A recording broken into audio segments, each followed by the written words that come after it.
네, 뉴스업 시작하겠습니다. 오늘 아침 국회에서는 새 정부의 경제성장 전략과 관련한 당정 협의가 진행되고 있습니다. 경제 관련 국정기획위원회 발표 내용을 어떻게 현실화할지 논의가 되는데요. 현장 연결해서 들어보겠습니다. 반갑습니다. 더불어민주당 원내대표 김병기입니다. 지금 우리에게 가장 근본적인 질문이 던져졌습니다. 우리 경제의 근본을 떠받칠 산업, 미래 산업은 무엇인가 하는 것입니다. 이 질문은 추격경제 시대에 설계된 낡은 시스템으로는 더 이상 미래로 나아갈 수 없다는 위기감에서 비롯된 질문입니다. AI 대전환 시대는 우리에게 절호의 기회입니다. AI는 인구 절벽과 성장 둔화를 반전시킬 유일한 돌파구가 될 것입니다. AI와 초혁신 경제를 통해 지속 가능한 성장을 이뤄내어야 합니다. 우리 경제의 전략은 분명합니다. 기술이 성장을 이끌고 국민이 모두 그 성과를 함께 나누며 공정한 질서 위에 지속 가능한 미래를 세우는 것. 이것이 바로 이재명 정부의 경제 성장 전략의 핵심입니다. 민주당은 정부 합심에서 기업과 정부, 국민이 함께 도약하는 길을 열겠습니다. 정부는 기업과 협력해서 기술에 과감히 투자하고 민간은 이를 발판 삼아 혁신의 속도를 높여야 합니다. 모든 경제 주체가 협업하고 융합해야 합니다. 민주당과 정부는 입법과 예산으로 그 전 과정을 확실하게 뒷받침하도록 하겠습니다. 민주당과 정부는 AI 3대 강국, 잠재 성장률 3%, 국력 세계 5강의 꿈을 반드시 현실로 만들 것입니다. 감사합니다.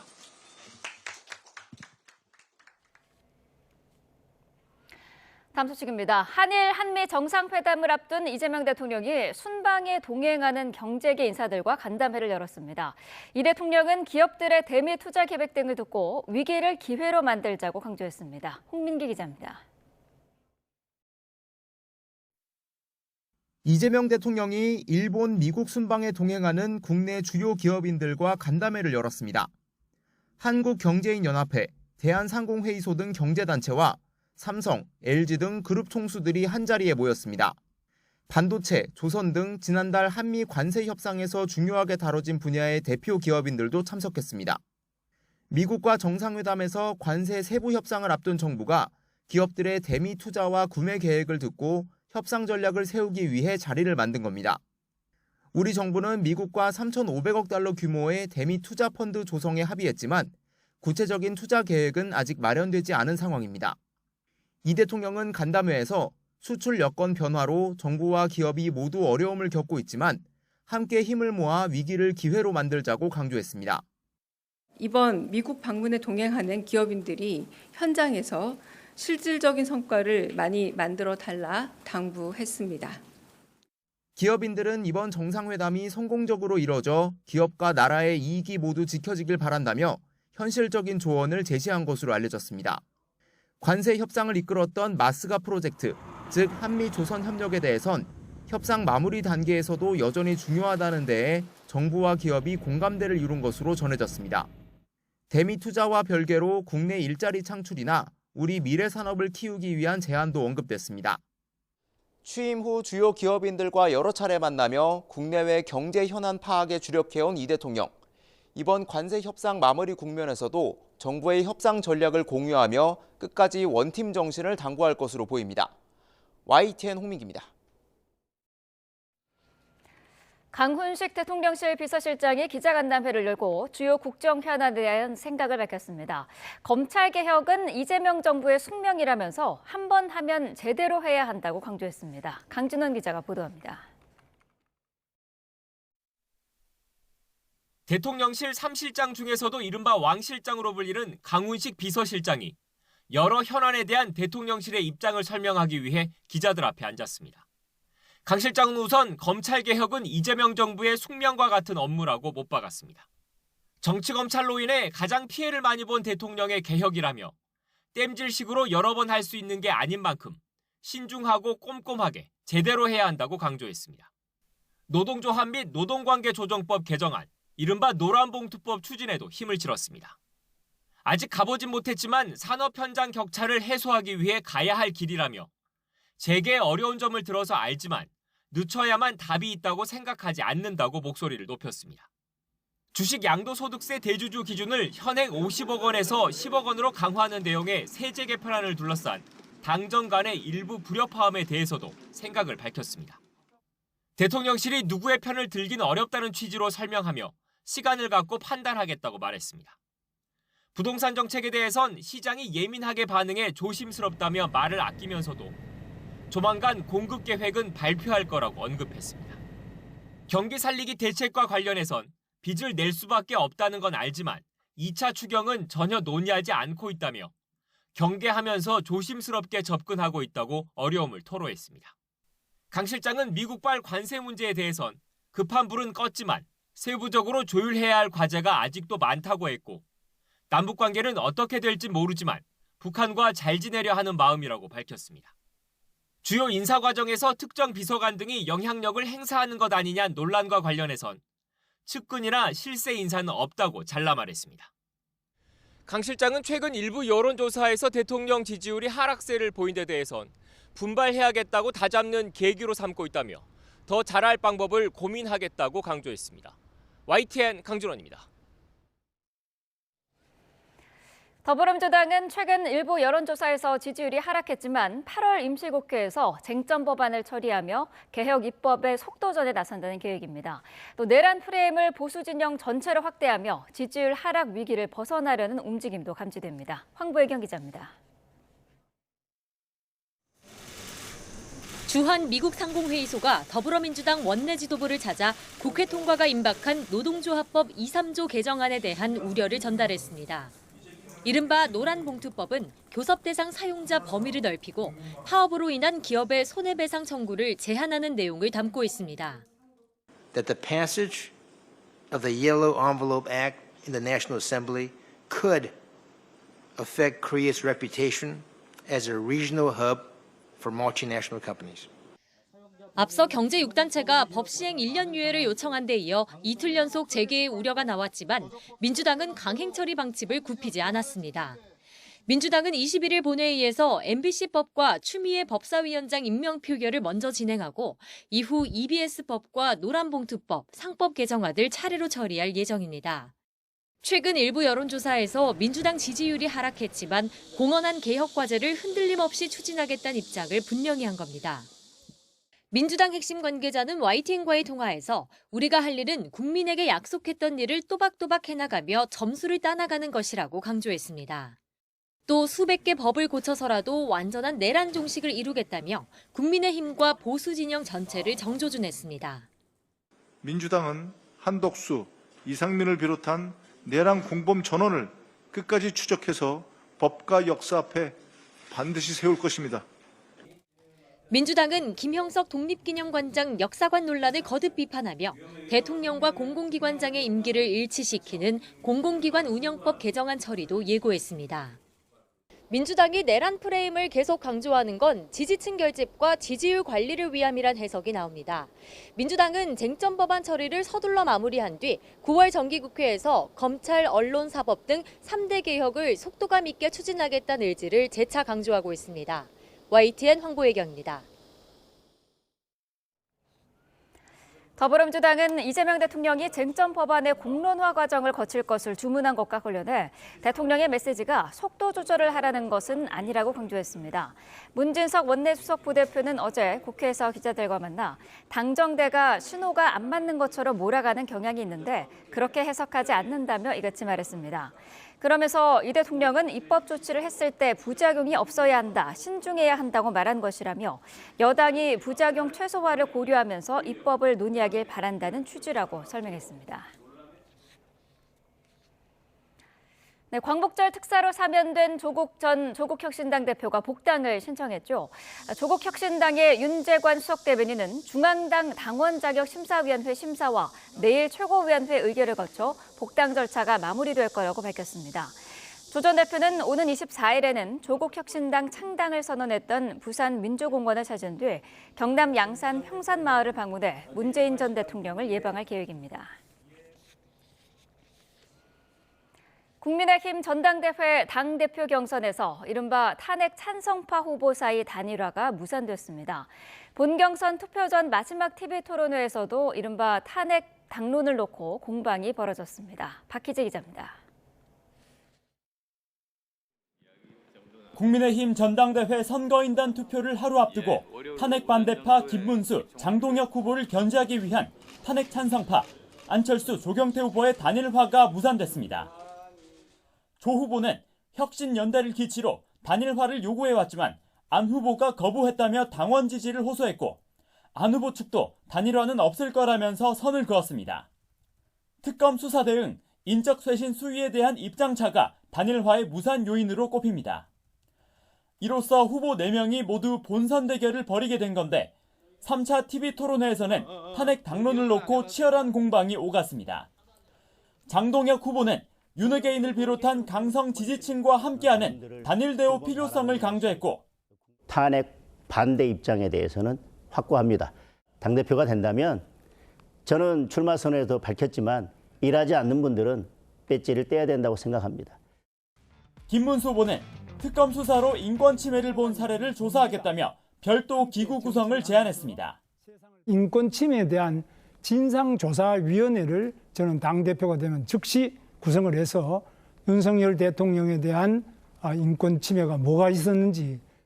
조경태 후보는 윤 전 대통령과의 완전한 절연을 내세우며 중도층 민심을 겨냥했고 윤석열 전 대통령에 대해서 자꾸 너무 지나치게 하시는데요.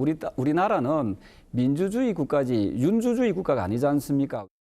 안철수 후보는 탄핵, 계엄 등 윤심에서 자유로운 자신이 협치의 적임자라는 점을 강조했습니다. 저는 탄핵과 그리고 또 계엄에 대해서 자유로운 사람입니다. 국회에서는 여당과 야당이 협치를 해야만 합니다. 그를 위해서 손을 잡아볼 겁니다. 국민의힘 대표 경선은 과반 득표가 나오지 않으면 결선을 치르는데 압도적 일강이 보이지 않는 상황에서 2위에도 관심이 쏠립니다. 결선 투표로 가게 되면 1, 2위 득표자가 한 차례 TV 토론회를 더 가진 뒤 오는 26일 당대표를 최종 선출합니다. YTN 박희재입니다. 특검 소식 알아보겠습니다. 김건희 씨가 건강 문제를 들어 오늘 조사에 불출석 의사를 밝히자 특검이 내일 다시 소환을 통보했습니다. 특검은 오늘 집사 게이트와 관련해 집사 김혜성 씨의 동업자인 IMS 모빌리티 조영탁 대표를 불러 조사합니다. 취재기자 연결합니다. 임예진 기자. 네, 서울 광화문 김건희 특검 사무실 앞입니다. 네, 오늘로 예정됐던 김건희 씨 조사는 결국 미뤄진 거죠? 네, 구속 이후 오늘 세 번째 조사가 예정됐던 김건희 씨는 어제 자필로 불출석 사유서를 작성해 구치소에 제출했습니다. 건강 문제로 조사를 받기 어렵다는 건데요. 그러자 특검은 내일 오후 2시로 다시 소환을 통보했습니다. 김 씨 측도 출석에 응하기로 한 것으로 파악됐습니다. 김 씨는 앞선 특검 조사에서 대부분 진술 거부권을 행사한 것으로 파악됐는데요. 구속 만료일이 다가오는 만큼 특검은 구속기간 연장이 불가피하다는 입장입니다. 네, 오늘은 집사 게이트 관련해 중요 인물이 특검에 출석한다고요? 네, 이른바 김건희 씨 일가 집사로 불리는 김혜성 씨 동업자인 IMS 모빌리티 조모 대표가 오늘 특검에 출석합니다. IMS 모빌리티는 김혜성 씨가 설립에 관여한 것으로 알려진 회사인데요. 지난 2023년 카카오 모빌리티와 HS 효성 등으로부터 184억 원을 투자받았는데 특검은 이 돈을 청탁성 자금으로 의심하고 있습니다. 앞서 특검은 지난 2일 조 대표를 불러 IMS 모빌리티가 기업들로부터 자금을 유치받은 경위를 집중 조사했습니다. 김혜성 씨가 지난 15일 업무상 횡령 등의 혐의로 구속된 가운데 특검은 오늘도 조 대표를 상대로 대기업들의 투자 경위와 김 씨에게 흘러갔다는 33억여 원의 행방을 확인할 것으로 보입니다. 네, 그런가 하면 국민의힘 당사 압수수색 영장 기한이 오늘까지인데 집행이 쉽지 않은 것 같죠? 네, 특검은 국민의힘의 자료 제출 협조를 위해 2차례 방문했지만 당 측 반발로 모두 무산됐습니다. 특검은 이번 영장 집행이 일반적인 압수수색처럼 강제력을 행사하는 방식이 아닌 자료 협조를 위한 거라고 강조해왔습니다. 이에 따라 당사에 급습할 만한 건 아니라면서 협의를 위해 노력하겠다는 입장을 거듭 밝혔습니다. 그제 국민의힘 측과 조율한 내용에 따라 국회 본관, 국민의힘 사무총장실 등을 찾았지만 현장에서는 협의가 잘 이루어지지 못했다고 설명했습니다. 당원 명부 전체를 확보하겠다는 것이 아니라 통일교 신도 명단과 일치하는지 확인하겠다는 건데요. 오늘 압수수색 영장이 만료되는 만큼 협의가 또다시 불발된다면 영장을 재청구할 것으로 보입니다. 지금까지 김건희 특검 사무실 앞에서 YTN 임혜진입니다. 내란 특검이 한덕수 전 국무총리를 다시 불러 16시간 넘게 조사를 벌였습니다. 특검은 헌법재판소에서 한 전 총리 탄핵안이 기각되었을 때와는 상황이 다르다며 혐의 입증을 자신했습니다. 이경국 기자입니다. 한덕수 전 국무총리가 내란 특검에 출석했습니다. 지난달 2일에 이어 또 한 번 피의자 신분으로 소환돼 조사를 받은 겁니다. 오늘 장시간 조사 받으셨는데 어떤 점 위주로 소명하셨나요? 여전히 내란에 가담하거나 동조하지 않았다는 입장이십니까? 특검이 조사에서 집중한 부분은 한 전 총리가 비상계엄 선포에 가담했는지 여부입니다. 한 전 총리는 지난해 계엄 선포 전 윤석열 전 대통령에게 계엄 선포는 국무회의 심의를 거쳐야 한다고 말했습니다. 이를 두고 앞서 헌법재판소는 다른 국무위원들의 의견을 듣기 위함이었을 거라고 판단했는데 절차적 정당성을 부여하기 위하여 국무회의 소집을 건의하는 등의 적극적 행위를 하였거나 관련 사실을 인정할 만한 증거나 객관적 자료는 찾을 수 없습니다. 특검은 반대로 한 전 총리가 계엄의 정당성을 확보할 목적으로 소집을 건의한 것으로 의심하고 있습니다. 특히 헌재 결정 이후에 특검이 출발했고 관련 자료와 증거들이 추가로 수집됐다고 강조했습니다. 상황이 많이 달라졌다면서 혐의 입증에 자신감을 내비치기도 했습니다. 특검은 사후 계엄 선포문 작성 폐기와 국회에 나와 위증한 혐의, 계엄 해제 표결 방해에 관여했다는 의혹 등도 조사했을 것으로 보입니다. 한 전 총리는 진술을 거부하지는 않았지만 특정 혐의에 대해선 부인한 것으로 알려졌습니다.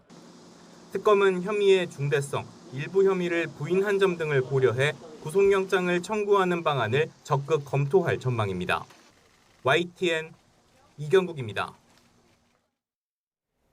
건진법사 전성배 씨 청탁 의혹을 수사해온 검찰이 전 씨 집에서 발견된 관봉권을 포장한 띠지와 스티커 등을 모두 분실한 사실이 뒤늦게 드러났습니다. 자금 추적의 단서가 될 수 있는 자료를 검찰이 스스로 버린 건데 대검찰청에서 진상 파악을 위한 감찰에 착수했습니다. 양동훈 기자입니다. 지난해 12월 김건희 씨에게 통일교 쪽 청탁을 전달한 창구로 지목된 건진법사 전성배 씨에 대한 압수수색 당시 서울 남부지방검찰청은 1억 6천만 원이 넘는 현금을 발견했습니다. 특히 현금 뭉치 중에는 한국은행에서 시중은행에 돈을 보낼 때 쓰는 관봉권 5천만 원이 포함돼 논란이 커졌습니다. 일반적으로는 유통되지 않는 뭉칫돈이라 일부 관봉권을 사용하는 것으로 알려진 대통령실 등이 출처가 아니냐는 의혹이 불거졌습니다. 김 여사한테 목걸이랑 금품 전달한 거 인정하시나요? 관봉권은 누구한테 받으신 거예요? 전 씨는 앞선 검찰 조사에서 관봉권의 출처를 밝히지 않았습니다. 기도비로 받았을 텐데 누구에게 받았는지는 모른다. 돈은 받으면 바로 쌀통에 넣는다 등 모른다는 답을 반복하며 입을 다물었습니다. 수사기관에서 돈의 출처를 추적해야 하는 상황에서 관봉권을 포장한 띠지와 스티커에는 집회를 검수한 날짜와 담당자, 기기번호와 포장일자 등의 정보가 담겨 있어 주요 단서가 될 수 있습니다. 그런데 검찰이 관봉권 띠지와 스티커를 통째로 버린 사실이 뒤늦게 확인됐습니다. 검찰 관계자는 당시 압수해온 현금 액수를 확인하는 과정에서 담당 직원들이 돈만 챙기고 띠지와 스티커는 실수로 폐기해버렸다고 설명했습니다. 검찰은 여기에 사건을 수사 중이라는 이유로 폐기 경위를 파악하기 위한 감찰도 벌이지 않았는데 특검 측도 관련 사건은 이미 재판에 넘겨져 압수물도 당연히 이첩받지 않았다며 관봉권 관련 사안에 대해 알지 못했다고 밝혔습니다. 다만 검찰 관계자는 특검의 관봉권 폐기 경위와 관련된 수사 보고서를 구체적으로 작성해 넘겼다고 해명했습니다. 폐기 사실을 뒤늦게 접한 법무부는 매우 엄중한 사안이라며 진상 파악과 책임 소재 규명을 위한 모든 조처를 하라고 지시했고 대검찰청은 곧바로 조사팀을 꾸려 감찰에 착수했습니다. YTN 양동훈입니다. 이상민 전 행정안전부 장관이 구속 상태로 재판에 넘겨졌습니다. 내란 특검은 이 전 장관이 언론사 단전과 단수를 지시하는 등 권한을 남용해 내란 중요 임무에 종사했다고 판단했습니다. 임성호 기자의 보도입니다. 조은석 특별검사팀은 내란 가담 혐의로 구속된 이상민 전 행정안전부 장관을 전격 기소했습니다. 내란 중요 임무 종사, 직권남용 권리행사 방해, 그리고 위증 혐의를 적용했습니다. 특검은 이 전 장관이 행안부 장관의 권한을 남용해 특정 언론사의 단전과 단수를 소방청장에게 지시했다고 보았습니다. 계엄 주무장관으로서 비상계엄 선포를 적극적으로 반대하지 않아 사실상 방조한 혐의도 있습니다. 헌법재판소 탄핵심판 변론에서 이런 지시를 부인하는 증언을 한 것도 공소 사실에 포함됐습니다. 대통령은 탄핵심판 절차에서 진실을 알고자 하는 국민들의 여망을 무시하고 자신과 공범들의 범죄를 은폐하고자 위증을 하였습니다. 앞서 특검은 이 전 장관을 한 차례 소환 조사한 뒤 지난달 31일 구속영장을 청구했습니다. 이튿날 영장이 발부됐고 이후에는 2차례 더 불러 조사했습니다. 이 전 장관이 구속 적부심을 청구하면서 구속기한이 이틀 늘어났지만 특검은 원래 기한에 맞춰 추가 조사 없이 기소를 결정했습니다. 특검 관계자는 구속기한과 관련해 안전을 기하기 위한 것이라고 설명했습니다. 이 전 장관이 계속해서 혐의를 부인하는 상황에서 기소 시점을 둘러싼 논란의 여지를 막는 동시에 충분히 죄를 입증할 수 있다는 자신감을 드러낸 것으로 보입니다. 특검은 이 전 장관의 여죄를 포함해 내란 가담 혐의자들에 대한 수사에 박차를 가할 전망입니다. YTN 임성호입니다. 네, 계속해서 전국 상황 자세히 짚어보겠습니다. 배정호 세한대 교수, 정연국 전 청와대 대변인과 함께합니다. 어서 오십시오. 네, 안녕하세요. 네. 자, 민주당이 윤석열 전 대통령의 이른바 속옷 저항 당시의 CCTV 영상을 공개하는 절차를 밟고 있습니다. 한 차례 구치소에 가서 요구한 적이 있었는데 그때는 거절당했었잖아요. 네. 네. 제가 볼 때는 이게 계속해서 정치적 쟁점이 되고 있기 때문에 차라리 공개해서 논란의 종지부를 찍는 것이 더 낫다. 이런 판단입니다. 네. 지금 이제 법원이 발부한 정상적인 체포영장 집행에 대해서 국민의힘 측 또 그리고 윤석열 전 대통령 측은 인권 탄압이다. 그리고 정치 보복이다라고 주장을 하고 있어요.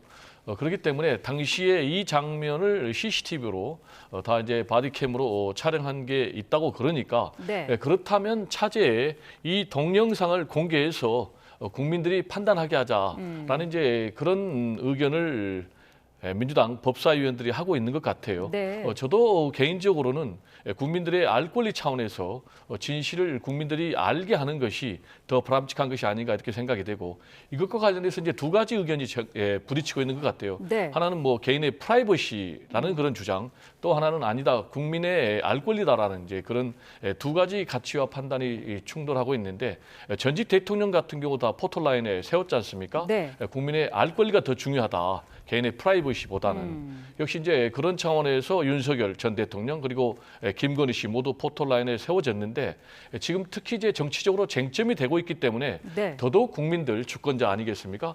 판단하기 위해서라도 이걸 공개하는 것이 맞고 다만 이제 적법한 절차를 거쳐야 되기 때문에 네. 법사위에서 의결을 하면 구치소 측에서도 충분히 협조하겠다라는 그런 입장이기 때문에 법적 절차를 거쳐서 공개하는 것이 바람직하지 않나.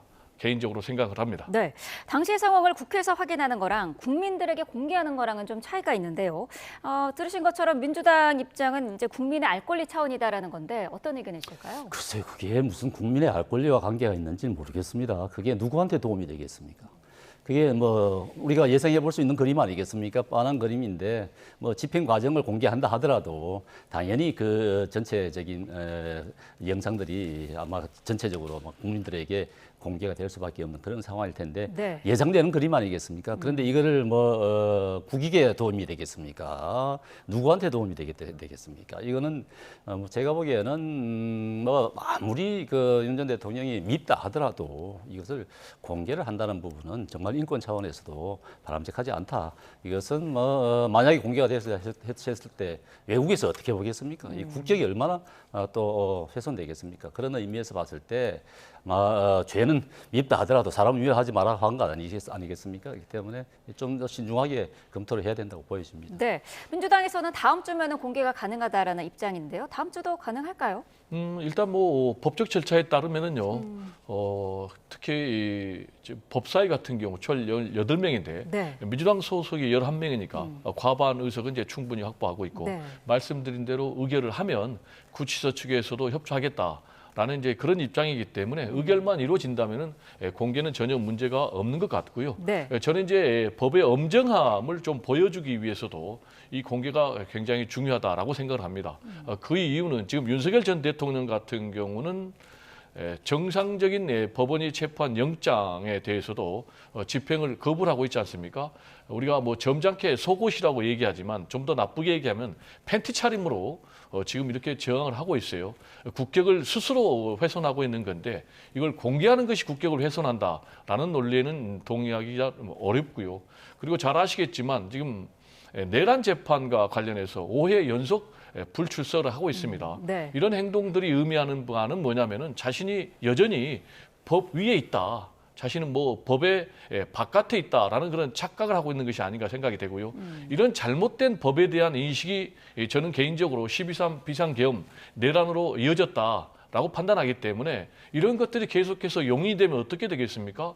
서부지법 난동 사태 같은 일이 계속 벌어지고 경호처 인력을 내세워서 체포영장 집행을 거부하는 그런 일들이 계속해서 일어나는 것 아니겠습니까?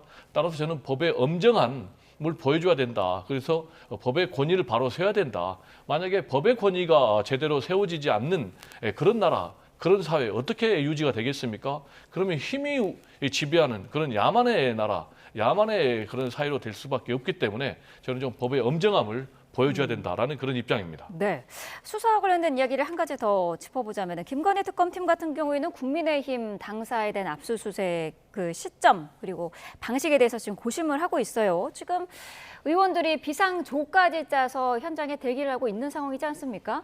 이 영장이 오늘까지가 마무리가 되는 상황인데 오늘 네. 할 가능성도 있을까요? 오늘 할 가능성도 있다고 보여집니다. 네. 물론 오늘 하지 않는다 하더라도 다음에 2차로 다시 영장을 받아서 할 수 있는 부분인데 네. 지금 우리 국민의힘 입장에서 봤을 때는 당원 명부를 내준다는 것은 있을 수 없는 일입니다. 네. 그것은 당원 명부라는 것은 뭐 생명줄이라고도 얘기하지 않습니까? 이거는 국민의힘뿐만 아니라 민주당도 마찬가지인데 지금 안 그래도 특검이 공개를 해달라고 요구를 하니까 지금 혹시 명부가 공개되지 않는가 싶어가지고 당원들이 지금 불안해한단 말이죠. 네. 이렇게 된다 그러면 국민의힘의 당원가입 누가 하려고 하겠습니까? 그렇기 때문에 이 부분을 당원 명부를 공개한다는 것은 있을 수 없는 일입니다. 이것은 어떠한 경우에 있어서도 공개가 되지 않는 부분이에요. 그렇기 때문에 만약에 특검이 이 부분에 대해서 확인을 하고 싶다 그러면은 명확한 물증을 가지고 네. 명단을 가지고 자신들이 확보한 명단을 가지고 당에 요청을 해서 이 부분을 확인을 해보자 하는 정도 같으면은 뭐 두 당사자들이 앉아서 같이 확인을 해볼 수 있는 그런 정도는 되겠죠. 그렇지만 이 명부를 확보하기 위해서 중앙당 당사를 압수수색한다. 이것은 야당 당사를 압수한 경우도 없을 뿐더러 네.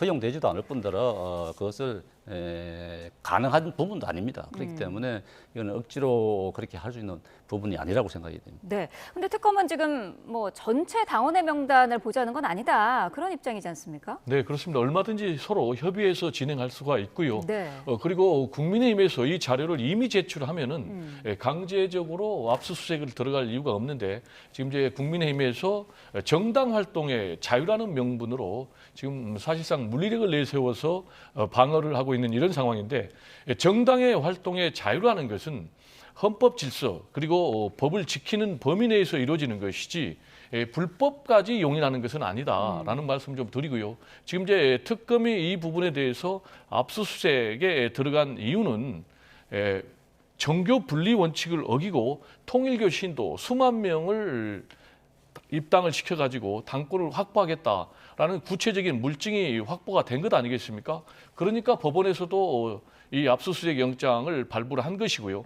그런데도 불구하고 정당 활동의 자유다. 라는 이유로 물리력을 내세워서 방어하고 또 거부하고 있는 것은 결국은 계속해서 체포영장 집행을 방해하고 또 그리고 헌법 그리고 또 재판에도 불출석하는 이런 윤석열 전 대통령의 행동하고 맥락을 똑같이 하고 있다. 이런 인식들이 결국은 12.3 비상계엄 내란으로 이루어졌고 그렇기 때문에 지금 국민의힘에서 집권당 시절에 윤석열 전 대통령을 제대로 제어하지 못했기 때문에 이런 일이 벌어졌기 때문에 저는 반성한다는 의미에서라도 법 집행에 적극적으로 협조를 해야 된다라는 말씀을 좀 드립니다. 네.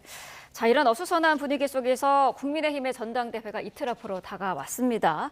찬탄파의 단일화가 결국 무산이 됐어요. 안철수 의원이 끝내 단일화를 거부를 한 건데 어떤 이유가 있었을까요?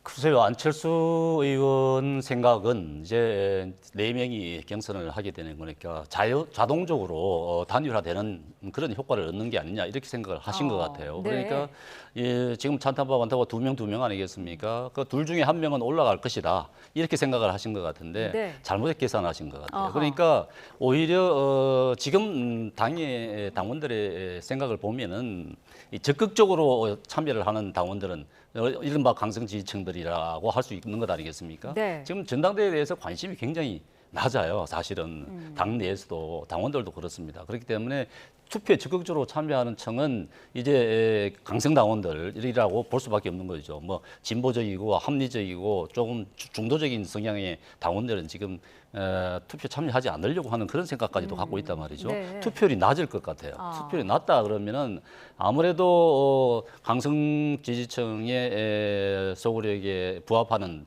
후보 2명이 올라갈 수 있는 가능성이 크지 않겠습니까? 네. 그렇기 때문에 제가 보면 안철수 후보께서 좀 잘못 계산을 하신 게 아니냐. 그래서 단일화를 해서 한 분 씩 찬탄 반탄 한 분씩 올라갔다 그러면은 그래도 당원들 입장에서 봤을 때는 선택의 폭이 커지는 것이고 네. 또 그동안 계속 얘기했지 않습니까?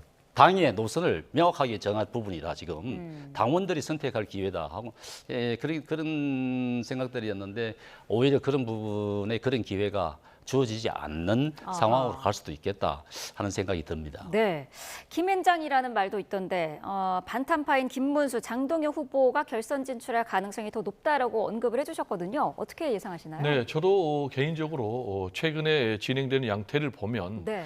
장동혁 후보가 최소한 2위할 가능성이 굉장히 높다. 그렇게 되면 이제 1차 과반 득표를 김문수 후보가 하기는 좀 어렵고요. 네. 갤럽 여론조사 등 여러 가지 여론조사 지표를 보면 그렇습니다. 그렇다면 결국 결선 투표에 김문수 후보 대 장동혁 후보. 안타깝게도 두 분 다 탄핵을 반대하는 이른바 반탄 후보입니다. 네. 그리고 윤석열 전 대통령 어게인을 사실상 주장을 하는 그런 이제 재입당까지도 찬성을 하고 있고 그리고 또 전한길 씨하고도 맥락을 같이 하는 그런 분인데 그렇다면은 이런 모습을 보는 국민들은 어떻게 판단할 것인가? 과연 뭐 대선 참패 또 그리고 12.3 비상계엄으로 전 대통령이 탄핵 파면된 그런 정당에서 과연 새롭게 혁신 정당을 통해서 다시 일어설 수 있는 그런 정당으로 볼 수 있겠느냐? 제가 볼 때는 국민들 입장에서는 야 정반대로 가고 있는 그런 국민의힘이구나. 라는 그런 판단을 하지 않을 수가 없을 것 같고 네. 그런 점에서 국민의힘에서 만약에 탄핵을 반대하는 반탄 후보 2명이 결선 투표에 가면 이거는 엄청난 재앙이다. 그리고 국민의힘은 더욱더 국민들로부터 고립되는 그런 길로 갈 수밖에 없는 그런 상황이 아닌가 개인적으로 우려가 됩니다. 네, 친한계에서는 찬탄파가 결선 가면 이거는 안철수 탓이다 이런 이야기를 벌써부터 하더라고요.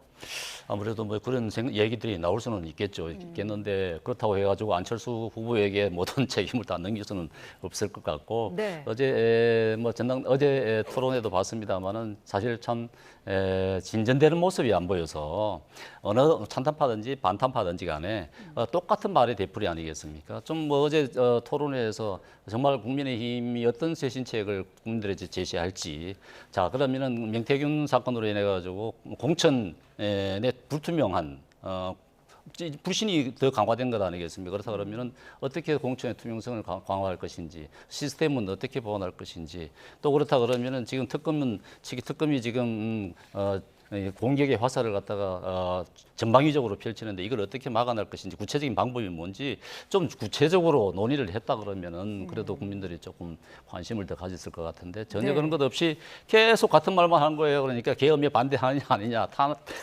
탄핵에 반대하느냐 아니냐 이런 부분들만 가지고 전혀 진전된 모습을 보이지 않아서 참 안타까운 모습이었는데 어쨌든 오늘 내일 투표를 통해서 당원들이 결정, 이제 당원들의 시간입니다. 당원들이 올바른 선택을 해주시는 것이 맞을 것 같은데 네. 참 걱정이 많습니다. 어제 토론회에서 정청래 민주당 대표에게 손을 내밀 것인가라는 질문을 했더니 2대2로 OX가 나왔더라고요. 당대표가 누가 되느냐에 따라서 앞으로의 그 여야의 분위기, 협치 여기에도 상당한 영향을 미칠 것 같은데 어떻게 예상하시나요? 네, 말씀하신 대로 상당한 영향을 미치겠죠. 지금 정청래 민주당 대표 같은 경우는 내란 세력과는 악수하지 않겠다라는 이제 그런 입장인데 네. 정청래 대표가 내란 세력이라고 사실상 지목하고 있는 그런 후보는 이제 탄핵을 반대하고 그리고 12.3 비상계엄을 옹호하고 윤어게인을 외치는 전한길 씨하고 함께 가겠다는 그런 후보.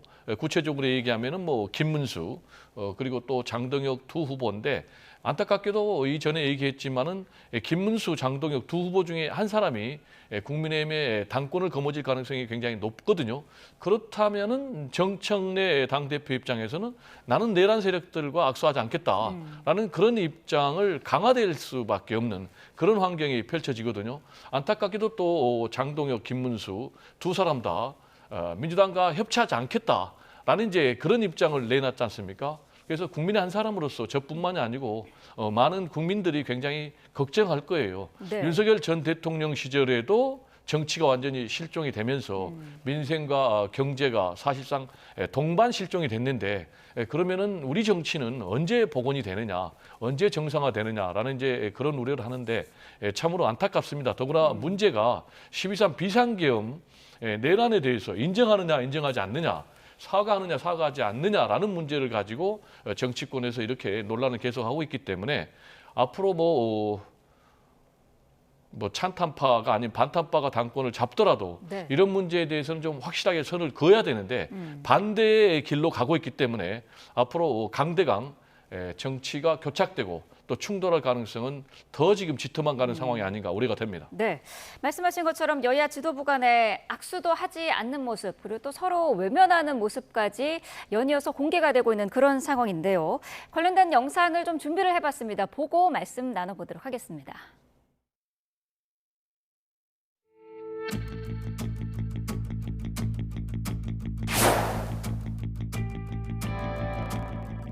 저는 그들과 악수하지 않을 것입니다. 진정으로 사과하지 않고 반성하지 않고 성찰하지 않고 그리고 아직도 윤석열을 옹호하는 세력이 국민의힘에 있다면 그들과 어찌 손을 잡을 수 있겠습니까? 악수도 사람하고 악수하는 거지 그런 사람들을 사람이라고 할 수 있겠어요? 뭐 사람하고 악수한다 뭐 이런 이상한 얘기를 했던데 정상적인 사고방식을 가진 대한민국 사람이라면 누가 정청래하고 마음 편하게 악수할 사람이 있겠어요.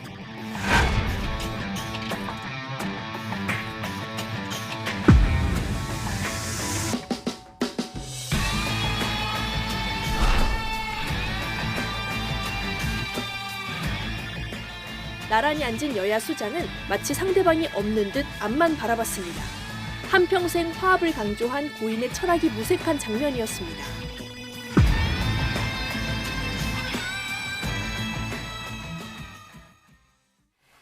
자, 이제는 바라보는 국민도 좀 민망한 그런 상황이 계속 이어지고 있는데 정청래 대표가 계속해서 악수를 거절하는 게 정부뿐만 아니라 청와대에도 부담이 될 거다 이런 지적도 나오더라고요. 그렇지 않겠습니까? 지금 사실 저 모습들이 국민들이 굉장히 불편해요. 민망하기도 하고 국민들이 오히려 민망합니다. 저런 모습들은 지금까지 본 기억이 없는데 사실 정청래 대표 같은 경우도 지금 제가 볼 때는 딜레마에 빠졌다고 봐요. 너무나 나가버렸습니다. 네. 사람과 악수하나, 사람에 악수한다 이런 말은 너무 참 해서는 안 될 말을 한 것인데, 그러면은 뭐 야당 입장에서 그럼 악수를 하고 싶겠습니까? 여당이 나서서 협치를 해야 되겠다, 정치를 복원해야 되겠다. 앞서 말씀하신 정치 복원해야 되겠다. 주체가 여당이 돼야 되는 것인데, 그런데도 불구하고 저렇게 하는 것은 정청래 대표 입장에서 봤을 때는 이제 뱉은 말도 있고, 근데 이제 이거를 되돌려야 되니까 모두 전환을 해야 되는데 강풍에서 순풍으로 돌려야 될 것 같기는 한데, 왜냐하면 지금 당장 뭐 지지율이 뚝뚝 떨어지고 있는 것 아니겠습니까? 본인 당의 지지율뿐만 아니라 대통령의 지지율까지 영향을 미쳐서 떨어지고 있는 그런 상황이 되다 보니까 네. 모두 전환을 해야 되겠는데 지금 어떤 명분이 뚜렷하게 있는 것도 아니고 그런 입장에 있는 아마 딜레마에 빠져 있지 않나 싶습니다. 그렇지만은 국민들이 요구하는 바는 협치를 해야 되는 것 아니겠습니까? 협치를 하라는 것 아니겠습니까? 그렇기 때문에 제가 볼 때는 이 상황이 뭐 정청래 대표 같은 경우는 워낙 뭐 연기력이 좋으니까 곧바로 얼굴을 달리 할 수도 있겠습니다만은 네. 쉽지는 않을 것 같다. 좀 더 시간이 필요하지 않을까 싶은 생각이 듭니다. 민주당이 개혁 시점으로 거론한 게 이제 추석인데, 이 추석 전까지는 정청래 대표가 이런 분위기를 좀 유지하지 않겠느냐, 이런 분석도 있더라고요. 네, 정청래 대표는 계속해서 추석 전까지 검찰 개혁 완수하겠다라는 네. 이제 그런 입장 아니겠습니까? 당 대표 출사표를 던질 때도 이런 메시지이기 때문에 그런 기조는 이제 계속해서 견지해 나갈 것 같고요. 네. 다만 최근에 대통령 그리고 또 국무총리 그리고 대통령 비서실장도 약간 뉘앙스는 좀 달라요. 검찰 개혁은 맞으나 좀 국민들이 납득할 수 있는 그런 절차를 거쳐야 된다라는 네. 이제 그런 입장이기 때문에 앞으로 전체 여권에서 속도 조절이 있는지는 좀 지켜봐야 되겠고요. 지금 이제 굉장히 여권에서는 어려운 두 가지 과제가 있어요. 하나는 내란 종식을 확실하게 해야 되고, 네. 동시에 그러면서도 협치를 해야 되거든요. 근데 내란 종식을 하다 보면 내란과 연루된 세력은 분명히 단절해야 되거든요. 그러다 보면은 또 협치가 굉장히 어려운데, 어쨌든 뭐 이재명 대통령은 이 두 마리의 토끼를 잡아야 될 그런 과제를 안고 있고요. 네. 다만 지금 국민의힘에서 확실하게 내란과 절연을 해야 되는데 내란을 정당화하고 있는 그런 상황이 계속된다면 안타깝게도 전국이 강대강으로 계속될 수밖에 없다라는 말씀을 좀 드리고요. 네. 저는 개인적으로 이 내란을 정당화하고 옹호하는 그런 세력들은 국가의 암적 존재다. 그리고 우리 사회 공동체의 적이다라는 말씀을 좀 분명히 드리고요. 당권을 잡기 위해서 전략적으로 이용한 것도 뭐 어느 정도 이해는 할 수 있겠지만, 저는 역으로 우리 대변인께 말씀드리면 그래도 너무 나갔다라는 말씀을 좀 국민의힘 측에 드립니다. 네. 모든 사사건건이 내란을 갖다 붙이는데 네. 역사도 내란에다 갖다 붙이고 하는데, 사실 이게 정치를 복원하려고 하면 말이죠. 여당에서 이 내란과 관련되는 재판이 진행되고 있는 것 아니겠습니까?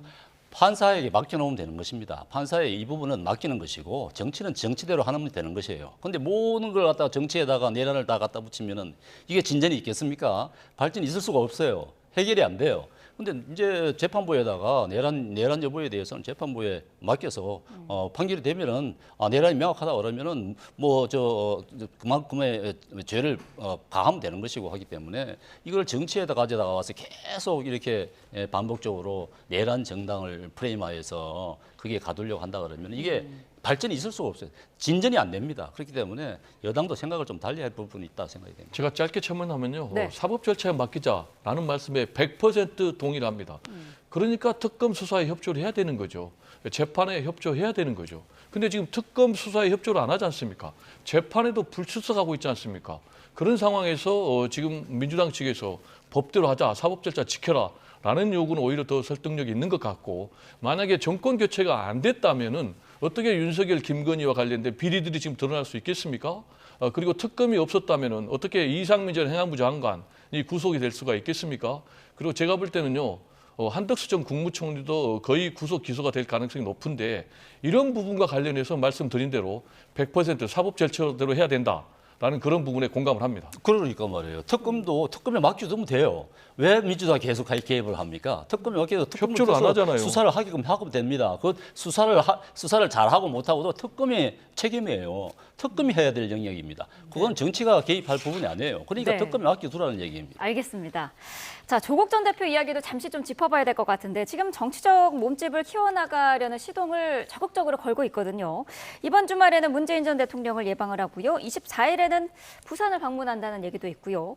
지방선거 행보를 이제 본격화하는 거다 이런 분석이던데 어떻게 보시나요? 그렇죠. 이제 뭐 출소하자마자 정치 행보에 들어갔다고 봐야 되겠죠. 저는 어제 말씀하신 부분에 대해서도 굉장히 놀랐는데 2030 세대들이 뭐 사과를 몇 번 한다고 해서 마음을 열겠냐 그랬던데 아니 2030 세대들 그 입시 지옥을 겪은 세대들 아니겠습니까? 직접적인 피해자들인데 사과를 몇백 번이라 하더라도 부족함이 있죠. 그런데 사과를 한들 뭐 마음을 열겠느냐 받아주겠냐는 것은 오히려 2030 세대에게 책임을 떠넘기는 거예요.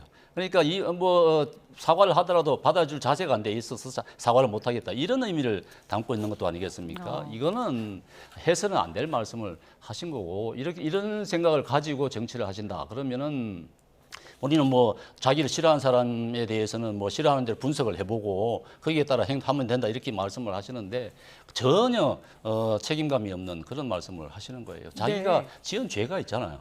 지은 죄가 있다 그러면은 국민들한테 당연히 사과를 해야 되는 것이고 또 자숙하는 기간을 가져야 되는 것입니다. 출소를 했다 그러면은 출소를 했다 정치적 사면 받았지만은 국민이 용서를 했다. 그거는 보여지지 않아요. 국민이 용서를 하지 않았습니다. 그렇기 때문에 이 숙려 기간을 가지고 정치 행보를 한다 하면 모르겠습니다만은 나오자마자 정치 행보를 한다. 내년 6월에 출마해서 국민들의 선택을 받겠다. 이렇게 대놓고 얘기를 하잖아요. 이런 부분은 바람직하지 않다. 이런 자기의 죄에 대해서도 반성을 하지 않는 사람에게 그러면은 나중에 저분이 정치 지도자가 돼서 사람들에게 법을 지켜라. 얘기를 할 수 있겠습니까? 어떻게 그렇게 얘기를 할 수 있겠습니까? 그렇기 때문에 그런 반성의 시간을 가져야 된다. 그리고 난 다음에 정치를 재개하시라. 그렇게 말씀드리고 싶습니다. 그 발언과 관련해서는 여야 양쪽에서 여러 말이 나오고 있는 그런 상황인데 몇 번 사과한다고 마음을 열겠나가 아니라 몇 번이고 사과는 해야 한다라는 지적이거든요. 어떻게 보시나요? 사과는 이미 했고요. 앞으로도 기회만 되면 또 사과를 할 거다 이렇게 봅니다. 그런데 이 조국 전 대표의 발언에 대해서 전체적인 맥락에서 보지 않고 일부분만 발췌해가지고 부정적으로 왜곡 해석을 하고 있는데 정확하게 조국 전 대표의 발언 내용을 보면은 자신에 대한 비판을 수용하겠다라는 것이 첫 번째고요. 그리고 두 번째로 그 과정에서 여러 가지 문제들을 규명을 하겠다. 그리고 세 번째로는 그런 문제들을 앞으로 정치를 통해서 해결하겠다라는 것이고요. 마지막으로는 그런 해결 과정을 통해서 2030 세대들에게 자신의 뜻을 알리겠다. 이렇게 얘기를 했어요. 그래서 저는 이제 조국 전 대표가 정치인 아니겠습니까? 이제는 교수가 아니에요. 법률가도 아니에요. 근데 조국 전 대표가 정치 행보를 하는 것에 대해서 정치 행보한다라고 비난하는 것은 말이 맞지 않고요. 조국 전 대표가 얘기했듯이 정치를 통해서 왜 조국인가? 조국의 역할은 무엇인가? 라는 그런 역할을 국민들께 확실하게 보여주고 조국으로 인해서 국민들이 어떤 정치적인 효능감을 느끼게 하는가? 이게 앞으로 남은 정치인 조국의 과제가 아닌가 이렇게 생각이 됩니다. 네, 자 오늘 두 분 말씀 여기까지 듣겠습니다. 배종호 세한대 교수, 정연국 전 청와대 대변인과 함께했습니다. 고맙습니다. 네, 감사합니다.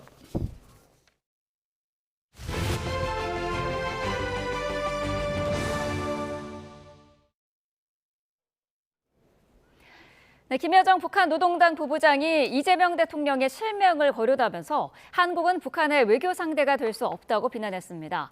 한미연합훈련이 침략전쟁 연습이란 주장을 이어가면서 우리 정부의 대북 정책을 기만적이라고 깎아내렸습니다. 취재기자 연결하겠습니다. 자, 나혜인 기자, 김여정 부부장이 담화를 낸 건가요? 조선중앙통신은 김여정 부부장이 북한 외무성 주요 국장들과 협의회에서 김정은 국무위원장의 대외정책 구상을 전달했다고 보도했습니다. 이 자리에서 한국 정부의 기만적인 유화 공세의 본질과 이중적 성격을 신랄히 비판했다면서 김여정 부부장 발언을 전했습니다. 김 부부장은 확실히 이재명 정부 출범 이후 남북관계 개선을 위해 안간힘을 쓰는 진지한 노력을 알 수 있다고 말했습니다.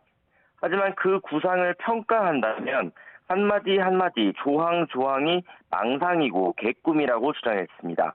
특히 이 대통령이 그제 국무회의에서 작은 실천이 조약돌처럼 쌓이면 남북 간 신뢰가 회복될 거라고 언급한 발언을 거론하며 서울에선 어느 정권이든 제멋대로 희망을 내뱉는 게 풍토병이 아닌가 싶다고 비난했습니다. 이어 우리는 문재인에서 윤석열로의 정권교체 과정은 물론 수십 년간 한국의 정치체제를 신물이 나도록 체험했다며 이 대통령은 이런 역사의 흐름을 바꿔놓을 위인이 아니라고 깎아내렸습니다. 보수의 간판을 달든 민주의 감투를 쓰든 한국의 대결 야망은 수호도 변함이 없었다는 겁니다. 김 부부장은 또 안규백 국방장관, 조현 외교부 장관이 후보자 시절 북한 정권과 북한군을 적이라고 말한 걸 똑똑히 기억하고 있다며 한미 연합훈련이 침략 전쟁 연습이라는 주장도 이어갔습니다. 특히 이번 합동 군사연습에서 북한의 핵미사일 능력을 조기에 제거하고 공격을 확대하는 새 연합작전 계획을 검토하고 있다는 사실을 주목해야 한다고 날을 세웠습니다. 북한을 공격할 의도가 없고 방어적 훈련일 뿐이라는 우리 정부 입장은 전임자들의 타령이자 겉과 속이 다른 이중적 태도라고 주장했습니다. 그러면서 한국은 외교 상대가 될 수 없음을 다시 한번 명백히 밝힌다며 북한 외무성은 가장 적대적인 국가와 그 선동에 귀 기울이는 국가들과의 관계에 적정한 대응 방안을 모색해야 한다고 강조했습니다. 지금까지 정치부에서 전해드렸습니다. 체코 원전 수주 과정에서 한국수력원자력과 한국전력이 미국 웨스팅하우스와 지식재산권 분쟁을 끝내기 위해 맺은 합의가 논란이 되고 있습니다. 우리나라가 원전을 수출할 때마다 웨스팅하우스의 검증을 받고 기술 사용료 등 1조 원 이상을 제공하기로 한 것으로 알려졌는데요. 굴욕 합의다, 불가피한 합의다, 의견이 분분합니다. 최하영 기자입니다. 미국 원전 기업인 웨스팅하우스는 지난 2022년 한국이 원천 기술을 침해했다며 미국 법원에 소송을 내고 체코 원전 계약에 제동을 걸었습니다. 한수원은 독자 기술을 개발했다고 맞섰지만 지난 1월 웨스팅하우스와 지적재산권 분쟁 종결에 합의했습니다. 비밀 유지 약속으로 합의 조건은 공개되지 않았지만 퍼주기 합의를 했을 것이란 논란이 적지 않았습니다. 그런데 실제로 합의문에는 우리나라가 원전을 수출할 때 웨스팅하우스의 기술 자립 검증을 받고 원전 한 기를 수출할 때마다 6억 5천만 달러, 9천억 원 규모의 일감 계약과 기술 사용료 1억 7,500만 달러, 2,400억 원을 내는 등 불리한 조항이 담긴 것으로 알려졌습니다. 계약 기간은 50년으로 전해집니다. 굴욕 합의라는 지적이 나오고 있지만 한수원은 지나치게 불리한 합의는 아니라는 입장입니다. 받아들이는 입장에서 정당하다라고 생각할 수는 없습니다. 그러나 그 수준은 저희가 감내하고도 이익을 남길만 하다라고 생각합니다. 다만 웨스팅하우스에 기술 자문료를 주기로 하면서 한수원의 독자 기술 주장은 무색하게 됐습니다. 기술 자립과 원천 기술 이런 것들에 대한 그 상세한 이해를 국민들한테 제대로 못 구한 것은 저희가 사죄를 드려야 된다 생각합니다. 일각에선 불가피한 선택이었다는 평가도 나옵니다. 한미 원자력 협정을 체결하고 있어서 미국 측의 동의가 있지 않으면 원전 수출이 안 되거든요. 미국하고의 어떤 협력, 웨스팅하우스하고의 협력 없이는 원전 수출이 안 되기 때문에 또 웨스팅하우스가 한국 기업과 협업을 늘리고 있는 만큼 합의가 손해보는 것만은 아니라는 시각도 있습니다. YTN 최하영입니다. 누군가 다른 사람의 개인정보를 이용해 지역 농협에서 비대면으로 수천만 원을 대출받고 마이너스 통장까지 만든 사실이 뒤늦게 확인됐습니다. 위조한 신분증을 이용한 것으로 보이는데 경찰과 금융당국이 조사에 착수했습니다. 김희영 기자의 단독 보도입니다. A씨는 지난 6월 처음 보는 휴대전화 통신요금 3만 원이 자신의 계좌에서 자동이체됐다는 은행 문자를 받았습니다. 명의 도용이 의심된다는 은행 측 설명에 경찰 신고까지 했지만 이미 범인은 A씨 이름으로 또 다른 휴대전화 2대를 개통한 상태였습니다. 알뜰폰에서 요금이 출금된 것으로 확인된다 하고 역시 명의 도용이 된 것 같다 신고하셔라 해서 개인정보를 이용해 휴대전화를 개통하고 계좌 자동이체까지 신청해 놓은 건데 이건 시작에 불과했습니다. 누군가 앞서 무단 개통한 휴대전화를 이용해 A씨가 평소 거래하던 지역 농협에서 비대면 대출을 받은 겁니다. 자신의 5천만 원 예금을 담보로 4,500만 원 대출이 이루어진 사실을 A씨는 나중에 알았습니다. 여기에 그치지 않고 A씨 이름으로 마이너스 통장도 개설돼 있었는데 7차례에 걸쳐 700만 원이 인출됐다가 이후 710만 원이 입금된 것으로 확인됐습니다. A씨 측은 본인도 모르는 사이 벌어진 일에 황당함을 넘어 불안함을 느낍니다. 어머니가 신분증을 타인에게 양도를 하거나 신분증을 분실하거나 그런 적이 없으시고 농협 측은 내부 조사 끝에 위조 신분증이 사용된 것으로 보인다는 답변을 내놨습니다. 누군가 가짜 신분증을 이용해 농협 상호금융 모바일 뱅킹 애플리케이션에서 비대면으로 대출을 받고 마이너스 통장도 만들었다는 설명입니다. 이 앞에 있는 신분증이 A씨의 신분증이고요. 이 옆에 있는 게 범행에 사용된 위조한 것으로 추정되는 신분증입니다. 진짜와 비교해보면 면허 종류, 발급 기관 등 곳곳이 다른 점을 알 수 있는데요. 심지어 주소는 대한민국에 존재하지 않는 곳입니다. 가짜 신분증과 A씨 명의의 휴대전화, 계좌 관련 정보 등을 악용해 A씨인 척 대출을 받은 것으로 보이는데 이 과정에서 실제와 다른 신분증 정보를 걸러내지 못한 채 비대면 금융거래 시스템이 뚫린 겁니다. 전부 다 농협 전산상태에서 다 이루어지는 개념이에요. 그러다 보니까 저희가 사실 여기 영업장에서 사실 드릴 말씀이 없어요. 경찰과 금융당국이 조사에 나선 가운데 정확한 경위 파악은 물론 시스템의 전면적인 보완이 시급해 보입니다. YTN 김희영입니다. 경북 청도에서 철로 주변 구조물 안전 점검에 나섰던 작업자가 달리던 무궁화호 열차에 치였습니다. 이 사고로 협력업체 직원 2명이 숨지고 5명이 중경상을 입었습니다. 이윤재 기자가 보도합니다. 비탈진 산 옆으로 굽은 철길이 길게 이어졌습니다. 주변에는 소방과 경찰, 코레일 직원들이 분주하게 움직입니다. 오전 10시 50분쯤 철로 주변에서 작업하던 노동자 7명이 동대구역에서 출발해 진주역으로 향하던 무궁화호 열차에 치였습니다. 작업에 나선 노동자 가운데 6명은 안전점검업체 직원이고 1명은 코레일 직원인데 이 가운데 협력업체 직원 2명이 숨졌습니다. 또 4명이 중상, 1명이 경상을 입어 병원으로 유송됐습니다. 무궁화 열차와 철도 구조물 안전진단 후 도보 이동 중인 작업자와 충돌한 사고입니다. 다수 사상자 관리 시스템을 가동하여 중증도 분류 및 환자 이송 조치를 하였습니다. 이들 7명은 구조물 점검을 하려고 도보로 이동하던 중 사고를 당했습니다. 최근 잇따른 호우에 비탈면 안전점검에 나섰다가 변을 당한 겁니다. 코레일은 정기적으로 진행하는 점검으로 작업자들이 규정에 따라 차단 승인을 받은 뒤 철로에 들어섰다고 설명했습니다. 차단 승인을 받고 그리고 작업 책임자가 문을 열고 들어가서 작업 현장까지 이동을 할 예정이었는데 거기까지는 문제가 없었습니다. 경찰은 업무상 과실치사상 혐의 적용을 두고 코레일과 협력업체를 상대로 수사에 들어갔습니다. 또 대구지방노동청은 중대재해처벌법과 산업안전보건법 적용 여부를 두고 조사를 벌이고 있습니다. YTN 이윤재입니다. 전국철도노동조합은 경북 청도군에서 일어난 무궁화호 열차 사고가 지난 2019년 일어난 밀양역 사고와 판박이라며 한국철도공사의 땜질식 처방을 지적했습니다. 철도노조는 성명에서 밀양역 사고 이후 열차 운행 도중 시행하는 선로 유지보수 작업은 중단됐지만 위험 지역을 벗어난 작업은 여전히 열차 차단 없이 진행된 점이 이번 사고를 불렀다고 비판했습니다.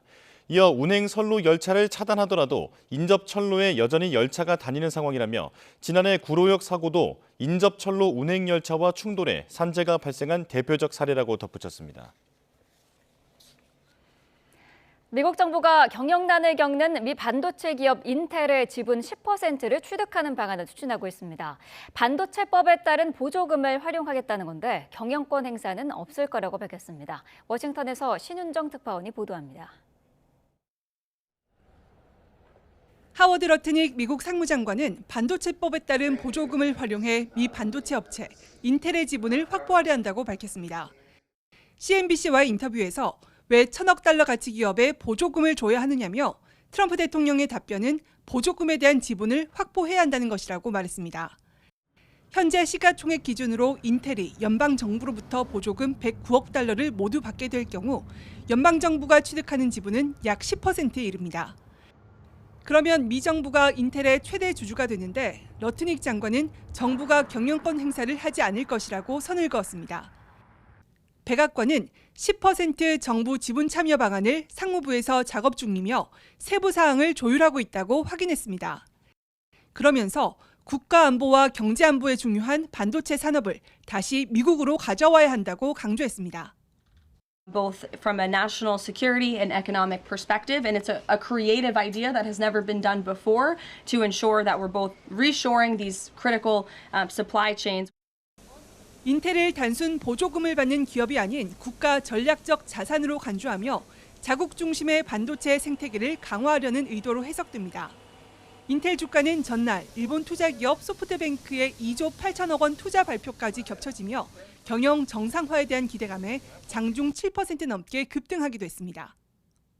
트럼프 대통령이 최근 수입 반도체에 대해서 최대 300%의 관세를 부과하겠다고 언급한 것으로 알려진 상황에서 우리 기업들의 고심은 더 커질 전망입니다. 워싱턴에서 YTN 신윤정입니다. 트럼프 미국 대통령이 우크라이나 안보 보장과 관련해 국가안보팀에 유럽과 협조하라고 지시했습니다. 트럼프 대통령은 미군이 우크라이나에 주둔하지 않을 거라면서도 방공 지원 가능성을 시사했습니다. 워싱턴 홍상희 특파원입니다. 트럼프 대통령은 지속적인 평화를 위해 우크라이나 안보 보장이 필요하다면서도 북대서양 조약기구 나토 가입은 안 된다고 못 박았습니다. 미국의 안보 보장 참여와 관련해선 미군이 우크라이나에 주둔하지 않겠다고 말했습니다. 대신 방공 지원 가능성을 언급했습니다. American boots on the ground defending that border. Well, you have my assurance, and I'm president, and I'm just trying to stop people from being killed. We're willing to help them with things, especially probably if you could talk about by air. 백악관은 트럼프 대통령이 국가안보팀에 우크라이나 안보 보장을 위해 유럽과 협조하라고 지시했다고 밝혔습니다. And he has directed his national security team to coordinate with our friends in Europe and also to continue to cooperate and discuss these matters with Ukraine and Russia as well. 또 푸틴 러시아 대통령이 젤렌스키 우크라이나 대통령과의 정상회담을 약속했고 회담을 위한 준비도 진행되고 있다며 회담의 빠른 성사를 지원하겠다고 밝혔습니다. 우크라이나 안전보장 논의가 속도를 내면서 미국과 유럽, 우크라이나 3자위원회가 구성돼 활동에 나섰다는 보도도 나왔습니다. 악시오스는 마코 루비오 미 국가안보보좌관 대행이 이끄는 3자위원회가 유럽 국가들의 우크라이나 집단 방위와 병력 주둔 방안을 논의하고 있다고 전했습니다. 트럼프 대통령이 우크라이나 안전보장 참여를 확인하면서 공화당 내부에서는 분열 조짐도 나오고 있습니다. 폴리티코는 트럼프 대통령의 우크라이나 안보보장 참여 언급이 미국 우선주의를 내세우는 핵심 지지층인 마가 내에서 분열을 일으킬 수 있다고 지적했습니다. 워싱턴에서 YTN 홍상입니다. 김건희 씨가 오늘 특검 조사에 나오기 어렵다며 자필로 사유서를 냈습니다. 특검은 내일로 날짜를 바꿔 다시 소환을 통보했습니다. 김영수 기자가 보도합니다.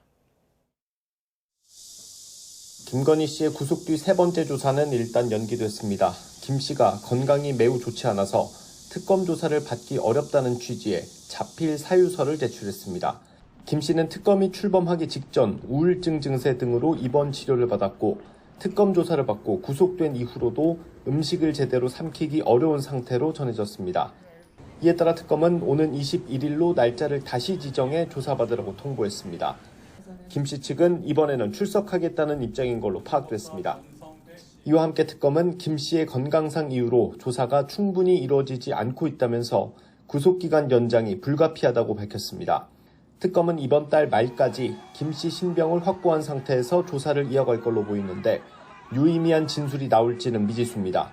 지난 12일 구속된 김 씨는 배우자인 윤 전 대통령과 달리 지난 14일과 18일 두 차례 모두 특검에 나와 조사를 받았습니다. 하지만 대부분 질문에 모른다거나 기억이 나지 않는다는 취지로 진술했습니다. 수사기관 일정에는 협조하되 진술 거부권을 적극적으로 사용해 향후 재판에서의 불이익을 차단하고 변론 전략을 준비하는 걸로 보이는데 김 씨가 이 같은 대응 기조를 유지한다면 수사 대상이 쌓여있는 특검 입장에선 고민이 깊어질 수밖에 없어 보입니다. YTN 김영수입니다. 통일교 측으로부터 청탁을 받고 김건희 씨에게 금품을 전달한 혐의를 받는 이른바 건진법사 전성배 씨에 대해 특검이 구속영장을 청구했습니다. 김건희 특검은 알선 수재 등의 혐의로 건진법사 전성배 씨에 대한 구속영장을 청구했습니다. 전 씨에 대한 구속 전 피의자 신문은 내일 오전 10시 30분 서울중앙지법 서관 321호 법정에서 남세진 영장 전담 판사 심리로 진행됩니다. 내란에 가담한 혐의를 받는 한덕수 전 국무총리가 다시 한번 특검에 출석해 장시간 조사받았습니다. 내란 특검은 어제 오전 9시 반 한 전 총리를 피의자 신분으로 소환해 오늘 새벽까지 16시간 20분에 걸쳐 조사를 벌였습니다. 특검은 한 전 총리가 계엄 당시 대통령의 제1보좌기관이자 국무회의 부의장으로서 헌법적 책무를 다했는지 형사적 책임을 물을 부분은 없는지 조사한 것으로 알려졌습니다. 다만 아직 조사할 양이 상당 부분 남은 것으로 보고 조만간 한 전 총리를 추가로 불러 조사한다는 방침입니다. 특검은 추가 조사를 마무리한 뒤 한 전 총리를 상대로 구속영장을 청구할지 검토할 전망입니다. 네, 특검 내용 김광삼 변호사와 조금 더 자세히 짚어보겠습니다. 어서 오십시오. 네, 안녕하세요. 네, 자 내란 특검이 한덕수 전 총리를 거의 한 50일 만에 다시 한번 불러서 조사를 했습니다. 네. 그 두 번의 조사 사이에는 압수수색도 한 번 있었고요. 네. 자 어제 조사 어떤 걸 물어봤을까요? 일단 뭐 이제까지 이제 언론에 보도된 것처럼요. 한덕수 총리가 이제 지난 비상계엄 당시에 국무회의를 소집하고 그다음에 계엄 해제 이후에, 그러니까 국회에서 해임 의결 이후에 또 국무회의를 했거든요. 네. 그래서 이제 이 과정에서 어떻게 보면 비상계엄 자체를 이제 정당화시키기 위해서 한 것이냐, 아니면 이 요건의 어떤 흠결, 그러니까 비상계엄의 흠결 자체를 치유하기 위해서 한 것이냐, 이제 이런 부분이 과연 비상계엄의 방조, 내란은 이제 방조죄에 해당이 되느냐, 되지 않느냐, 이 부분을 좀 조사하고 있고요.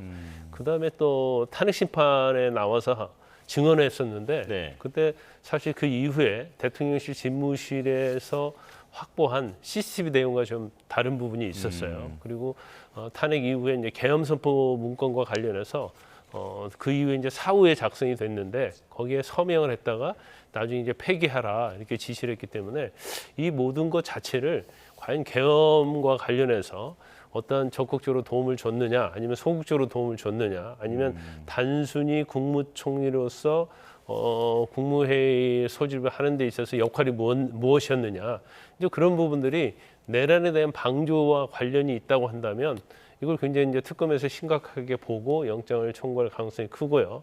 그 경우에 따라서 약간 이제 법적으로 약간 여러 가지 어려운 문제가 있어요. 예. 그래서 그런 부분이 있다고 한다면 뭐 영장을 청구하지 않을 수도 있는데 그 부분에 대해서 약간 경계선상에 있는 부분이 있는 것 같습니다. 그러다 보니까 특검이 한덕수 전 총리에 대해서 조사도 여러 번 하고 어떻게 보면 비상계엄 대통령보다도 대통령 바로 밑에 2인자잖아요. 네. 아직 영장을 청구하지 않았다는 것은 이제 혐의에 대해서 특검이 지금 판단에 고민을 하고 있다 이렇게 볼 수 있을 것 같습니다. 네.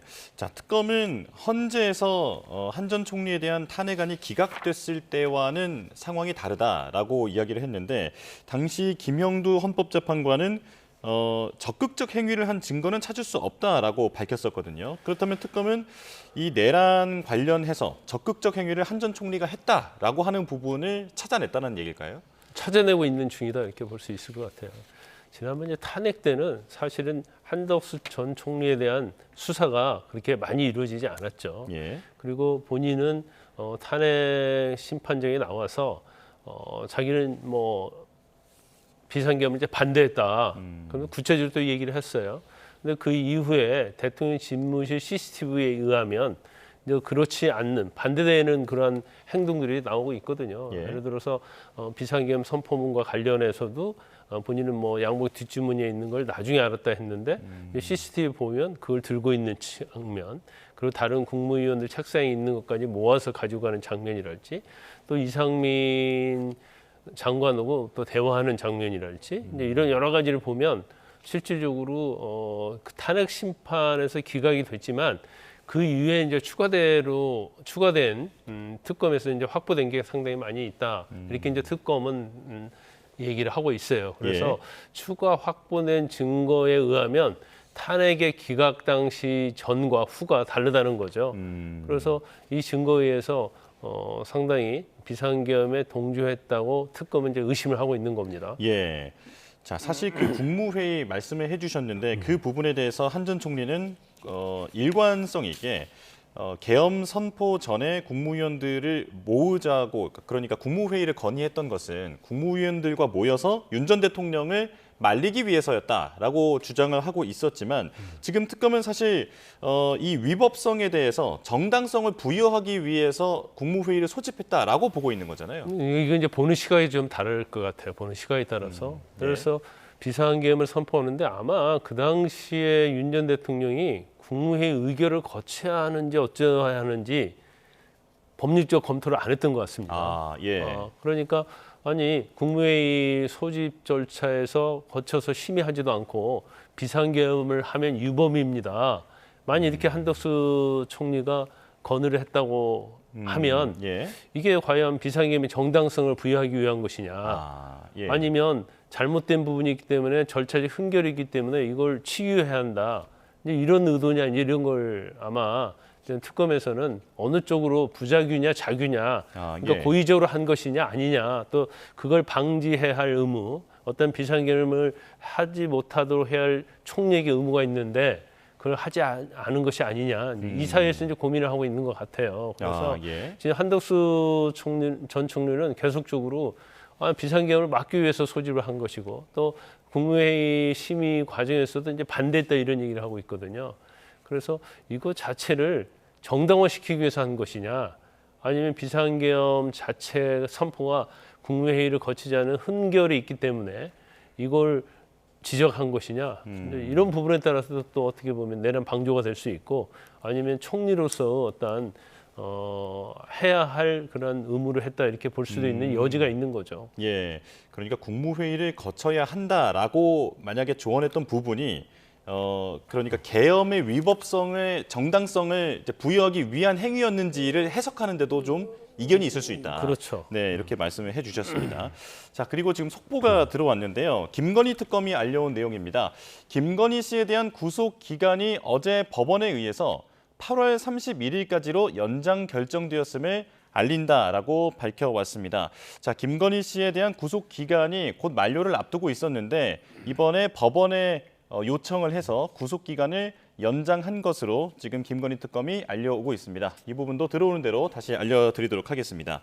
자, 변호사님께서 조금 전에 자귀냐 부자귀냐 이런 말씀하셨는데 특검이 부자귀범의 여지도 보고 있다라고 언론 보도가 나오고 있습니다. 부자귀가 뭡니까? 부자귀는 해야 할 일을 하지 않는 거죠. 아, 예. 그러니까 어떤 위험을 방지할 의무가 있는 자, 또는 스스로 어떤 위험 발생을 만든 자는 그 위험을 방지할 의무가 있는 것이 이제 부자귀범이거든요. 아, 예. 그런데 제가 볼 때는 특검에서 이제 부자귀범을 검토하고 있다고 하는데 이건 제가 볼 때는 맞지 않는 것 같아요. 왜냐하면 이제 부자귀라는 것은 어떤 해야 할 의무가 있음에도 하지 않는 것을 이제 부자귀범이라고 하는데, 이것은 뭐 내란죄는 고의범이거든요. 예. 그러면 부자귀범 같은 경우는 원칙적으로는 형법상 또 어떤 형사처벌 규정에 있어야 하는 거예요. 구성 요건에 규정하고 있어야 하는데 이걸 너무 유치해가지고 확대 해석하면 이건 죄형법정주의에 어긋나는 거거든요. 아, 네. 그래서 내란죄와 관련해서 일단 방조와 관련해서 이제 어떤 고의가 있었느냐 없었느냐 이걸 따져야 하는 것이지, 막아야 할 의무가 있었는데 막지 않았다. 그러면 국무회의 소집하는 모든 사람들이 다 부자귀범이 되는 거예요. 그리고 이 비상계엄 자체를 미리 알고 가만히 있었다고 한다면 그건 다 또 내란죄의 공범이 될 수 있는 거거든요. 그래서 이건 너무나 이제 확대 해석하는 것이라 저는 그렇게 봐요. 그래서 부자귀범까지 뭐 검토를 하고 있다고 하는 건데 제가 볼 때는 그건 맞지 않는 것 같아요. 그런데 실질적으로 이제 계엄 사후에 계엄 선포문 작성한 다음에 서명을 하고 폐기하도록 했고, 이런 전체적 과정에서 과연 고의적으로 내란을 하도록 도와줬느냐, 도와주지 않았느냐, 이제 그 부분이 인정 여부에 따라서 죄의 성립이 결정이 될 거라고 봅니다. 아, 예. 자, 김건희 씨 얘기로 좀 넘어가 보겠습니다. 김건희 특검이 원래 당초 오늘 김건희 씨를 소환했는데 내일 오후로 연기가 됐거든요. 네. 자필 사유서를 넣었다고 하는데 이게 어떤 내용입니까? 아마 지금 우울증에 걸려가지고요. 지금 병원에 입원한 걸로 알려져 있어요. 그래서 네. 일단 뭐 건강이 좋지 않았기 때문에 출석할 수가 없다. 그런데 사실 이제 출석할 수가 없다고 하니까 그러면 다음 날 10시에 출석하라 이렇게 통보를 한 걸로 알려져 있습니다. 그런데 아마 지금 건강상 이유로 입원을 했는데 그 다음 날 또 출석을 하면 출석할 수 있을지는 모르겠어요. 그래서 지금 뭐 질병 사유는 이제 우울증으로 알려져 있습니다. 예. 우울증에는 정신적인 어떤 질병이잖아요. 그래서 이걸 이제 특검에서 앞으로 어떻게 용인할지 모르겠어요. 그리고 지금 구속 기간이 22일까지였어요 원래. 네. 그런데 특검의 입장에서 보면 22일까지 조사가 마치지 못할 것이다 생각하고 있기 때문에 구속기간 연장을 해서 결국 이제 31일까지 구속기간 연장을 한 거죠. 예, 그렇다면 그 말씀해주신 31일까지 연장되어 있는 이 구속기간 동안에 수차례 더 소환 조사를 해서 혐의 다지기에 나서겠다 이런 의도로 보면 될까요? 그렇죠. 그런데 뭐 김건희 여사가 지금 소환을 해도 네. 거의 진술 거부권 행사하고 있잖아요. 그렇죠. 그래서 사실 이제 소환의 의미가 없어요. 그러시면 이제 김건희 여사 측의 입장에서는 이제 소환을 하지 않게 되면 결과적으로 이제 강제 구인할 수 있잖아요. 그런 여지가 첫 번째 있고 두 번째는 나중에 이제 양형에 있어서 이제 불리하게 작용할 가능성이 있기 때문에 예. 이제 소환에는 뭐 응하는 그러한 형태를 취하고 있지만 실제로 소환에 응해서 진술 거부권을 행사하기 때문에 어차피 뭐 특검도 사실은 얻을 게 없고 또 김건희 여사 측도 거의 뭐 출석 안 한 거나 똑같은 그런 상황이거든요. 예. 그래서 저걸 이제 특검이 앞으로 어떻게 할지는 모르겠어요. 네. 자, 그리고 김건희 씨가 자신은 주식의 문외한이다라고 주장해 왔는데 특검이 그러자 신주 인수권 행사 등을 논의했다라고 하는 그 녹취록을 보여줬다고 하는데요. 자, 이 부분은 조금 이따 질문 드리도록 하겠고요. 자, 지금 속보가 들어왔습니다. 새 정부의 경제 성장 전략과 관련한 당정 협의가 조금 전에 끝났는데요. 브리핑이 열리고 있습니다. 바로 현장 연결하겠습니다. 정책위의장 한정혜입니다. 오늘 당과 정부는 새 정부의 경제 성장 전략을 논의하기 위해 당정 협의를 개최하였습니다.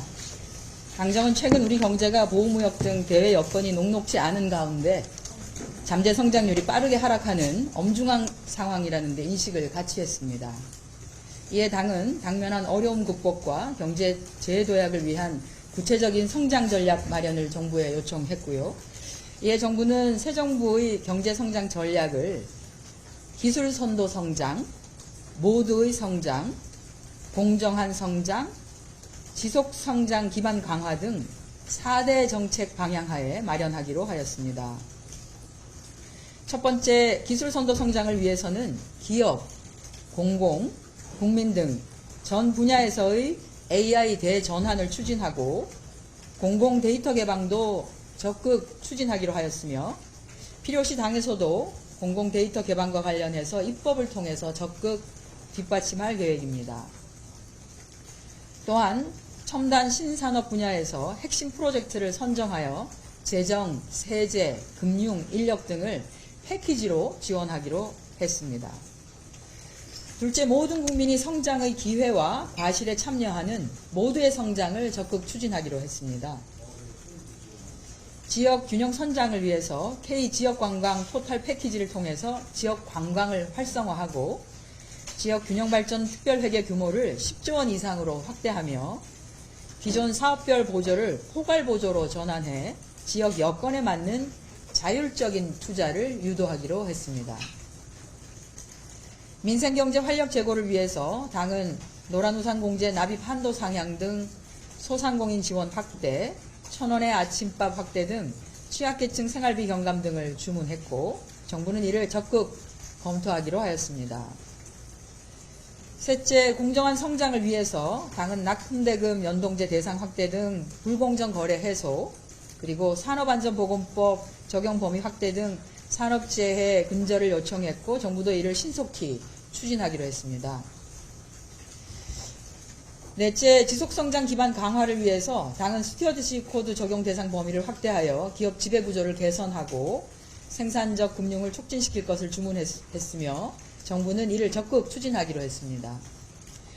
또한 기업 활력을 제고하기 위해 글로벌 기준에 맞지 않은 규제와 과도한 경제 형벌을 합리화해 나가기로 했으며 당도 자체적으로 TF를 구성해서 정부와 함께 입법을 적극 추진해 나가겠습니다. 정부는 이러한 내용을 담은 새 정부의 경제성장 전략을 확정 후에 발표하고 당은 새 정부의 경제성장 전략 과제 중에서 입법사항 등은 차질 없이 처리될 수 있도록 적극 노력하기로 했습니다. 네, 고맙습니다. 네, 브리핑 내용 듣고 왔습니다. 국정기획위의 구상안을 구체화하는 자리였는데요. 하락하는 잠재 성장률을 끌어올리기 위해서 기술 선도 성장, 모두의 성장, 공정한 성장, 지속 가능한 성장 등 4대 전략을 제시했습니다. 자세한 소식은 들어오는 대로 전해드리겠습니다. 그리고 증시 속보도 전해드리겠습니다. 코스피가 0.95% 내린 3,121.52포인트로 개장했습니다. 그리고 코스닥도 1% 넘게 급락했는데요. 778.63포인트로 하락 출발했습니다. 원달러 환율은 2.6원 오른 1,393.5원에 개장했습니다. 증시 소식도 들어오는 대로 전해드리겠습니다. 자, 김광삼 변호사와 이야기 이어갑니다. 조금 전에 김건희 씨에 대해서 신주 인수권 행사 등을 논의하는 그 녹취록을 제시하면서 주식을 모른다는 것은 믿기 어렵다라고 특검이 몰아붙인 부분에 대한 질문을 드렸는데요. 자, 사실 김건희 씨는 권리 매도를 공매도로 오인할 정도로 나는 주식에 대해서는 전문적인 지식이 없다라고 얘기하고 있는 상황 아닙니까? 근데 이제 특검도 마찬가지고요. 김건희 씨도 마찬가지고. 이게 신주인수권을 알았다고 해서 주식 전문가가 아니고 몰랐다고 해서 전문가 아닌 게 아니에요. 더구나 이제 권리매도에 대해서 공매도와 혼돈했다고 해서 이걸 알고 모르고는 의미가 없어요. 왜냐하면 신주인수권이라는 것은 일단 뭐 모르겠어요. 이제 그 전환사채 관련해서 신주인수권부 사채를 의미하는지는 모르겠지만 우리가 보통 유상증자를 한다라 할지 신주인수권부 사채, 전환사채로 해서 주식으로 전환을 하면 그 상장 이틀 전에 이것을 매도할 수 있거든요. 이걸 이제 권리매도라고 하는데 그 일종의 이게 뭐 공매도는 주식이 없는 상태에서 매도를 하는 거고 그다음에 권리매도는 자기가 주식을 갖고 있는데 팔 수 있는 기간 이틀 전에 매도할 수 있는 것이 권리매도예요. 그런데 일반인 같으면 좀 약간 헷갈릴 수 있죠.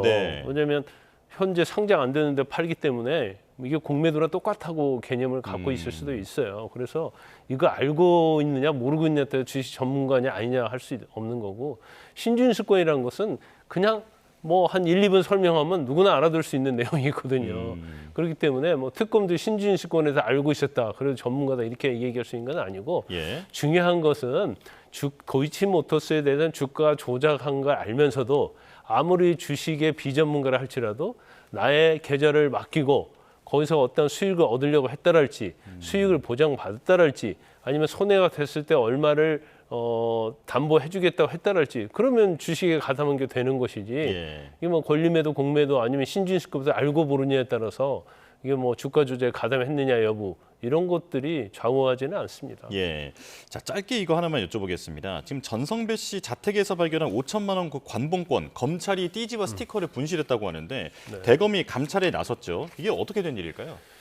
일단 그 이제 건진법사가 이제 전성배 씨가 공천에 개입한 혐의를 받고 이제 그걸로 이제 구속됐었지 않습니까? 그런데 그 압수수색을 했는데 이 전성배 씨 집에서 1억 6천만 원짜리 관봉권이 발견이 돼요. 관봉권이라는 것은 이제 은행에서 바로 가져온 거거든요. 한국은행을 통해서 은행에서 가져온 거기 때문에 거기에 띠지가 있습니다. 그리고 그 띠지를 추적하면 그 안에 최초로 그걸 가져온 사람일지 그 돈을 추적할 수 있는 거예요. 그런데 그 띠지를 잃어버렸다는 건 좀 이해가 가지 않아요. 그러면 이걸 의도적으로 잃어버린 거냐? 근데 사실 그렇게 되면 그것도 범죄 행위가 되는 거거든요. 그래서 이거에 대해서 일단 감찰을 하고 있으니까 결과가 좀 나와야 하는데 일단은 뭐 건진법사 죄를 유죄 지금 기소가 돼갖고 재판받고 있기 때문에 그거에는 뭐 그렇게 상관이 없을 것 같아요. 그렇지만 이 돈의 출처를 밝히는 데 있어서는 사실은 또 다른 범죄 행위가 있을 수 있거든요. 그래서 이 부분에 대해서는 어떻게 보면 수사가 이제 진행이 안 되는 거예요. 그래서 이걸 누가 의도적으로 어떤 띠지랄지 스티커를 없앤 것이냐, 폐기한 것이냐, 아니면 정말로 과실로 이걸 잃어버린 것이냐.